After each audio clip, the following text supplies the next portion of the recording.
Class 6 ইতিহাসের suggestion তোমাদের 5 নম্বরের 3 নম্বরের 2 নম্বরের কিছু ইম্পর্টেন্ট প্রশ্ন দিয়ে দিয়েছি সাজেশান। এখান থেকে তোমরা প্রত্যেকটা প্রশ্ন তোমরা ফার্স্ট ইউনিট পরীক্ষাতে তোমরা কমন পাবে। এপ্রিল মাসের প্রথম সপ্তাহেতেই তোমাদের পরীক্ষা শুরু হতে চলেছে। তোমরা এই প্রশ্নগুলো করে যাবে, দেখবে এখান থেকে প্রত্যেকটা প্রশ্ন তোমরা কমন পাবে।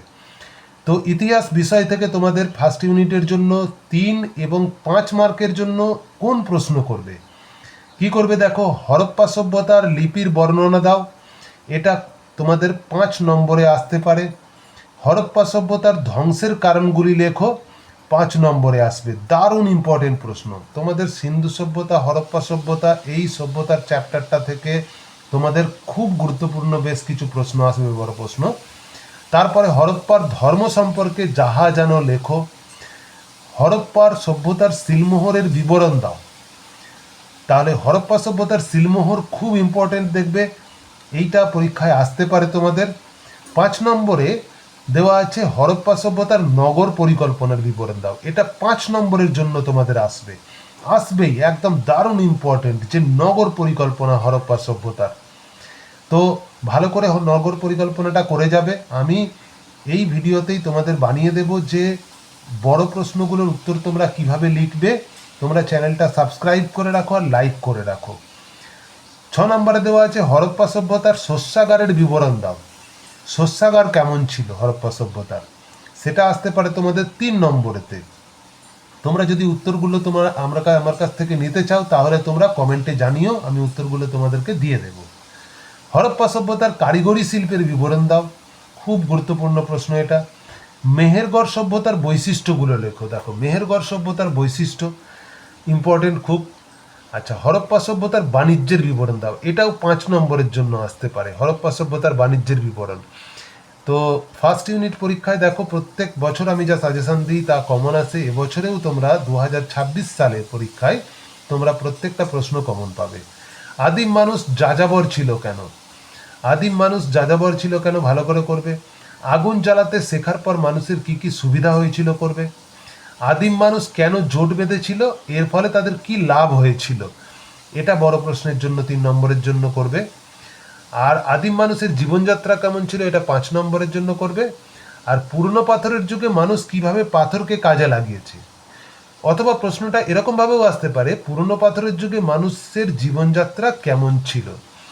এই প্রশ্নগুলো 5 এবং 3 নম্বরের জন্য করলে তোমরা প্রত্যেকটা প্রশ্ন এখান থেকে কমন পাবে। তারপরে আছে দেখো 2 নম্বরের প্রশ্ন। 2 নম্বরের জন্য কি করবে, জাদুঘর সম্পর্কে যাহা জানো লেখো। এটা 2 নম্বরে আসতে পারে তোমাদের। তারপরে 2টি বা 3টি করে বৈশিষ্ট্য লেখো। এফ থেকে মানুষের 2টো বৈশিষ্ট্য লিখতে হবে। এফ থেকে মানুষ মানে তোমরা জানো যে হোমো হ্যাবিলিস। আচ্ছা, তারপরে হচ্ছে যে দক্ষ মানুষ, তারপরে সোজা হয়ে দাঁড়াতে পারা মানুষ, তারপরে হচ্ছে যে বুদ্ধিমান মানুষ। আচ্ছা, এর থেকে মানুষ হচ্ছে অস্ট্রালোপিথেকাস, দক্ষ মানুষ হচ্ছে হোমো হ্যাবিলিস, সোজা হয়ে দাঁড়াতে পারা মানুষকে বলা হয় অস্ট্রালোপিথেকাস, এই হোমো ইরেক্টাস, আর বুদ্ধিমান মানুষকে বলা হয় হোমোসেপিয়েন্স। এদের বৈশিষ্ট্যগুলো 2-3টে করে রাখবে, একটা না একটা তোমাদের তো দেবেই।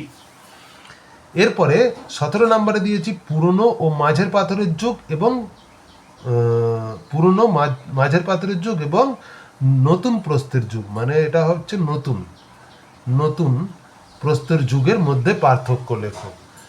এই পার্থক্যটা তোমাদের আসতে পারে। তারপরে আর কি করবে 2 নম্বরের জন্য, 2 নম্বরের জন্য করবে, এই দেখো আরো দিয়ে দিয়েছি আমি, তোমরা 2 নম্বরের জন্য করবে লুসি কি। এই যে লুসি কে ছিল, ভীমবেটকা সম্পর্কে যাহা জানো লেখো। আর টেরো কি, মহেঞ্জোদারো সমাধি কেমন ছিল, এগুলো সব 2 নম্বরে। আর হরপ্পা সভ্যতার বিস্তার লেখো, মানে কোথা থেকে কোথা পর্যন্ত হরপ্পা সভ্যতা বিস্তৃত ছিল। দেখবে হরপ্পা সভ্যতা পাকিস্তানের বেলুচিস্তানে হরপ্পা সভ্যতা ছিল, দক্ষিণে গুজরাট পর্যন্ত, উত্তরে জম্মু কাশ্মীর পর্যন্ত, এইভাবে দেওয়া আছে দেখবে। আর মহেঞ্জোদারো সভ্যতার স্নানাগারটি কেমন ছিল। এই প্রশ্নগুলো তোমরা ভালো করে প্র্যাকটিস করে যাবে। 3 নম্বর, 5 নম্বর এবং 2 নম্বরের জন্য এখান থেকে তোমরা প্রত্যেকটা প্রশ্ন কমন পাবে। আর পরীক্ষার পর তোমরা আমাকে কমেন্ট করে জানিও যে তোমরা কমন পেয়েছো, কতগুলো কমন পেয়েছো, তাহলে তোমরা কমেন্ট করে জানিও।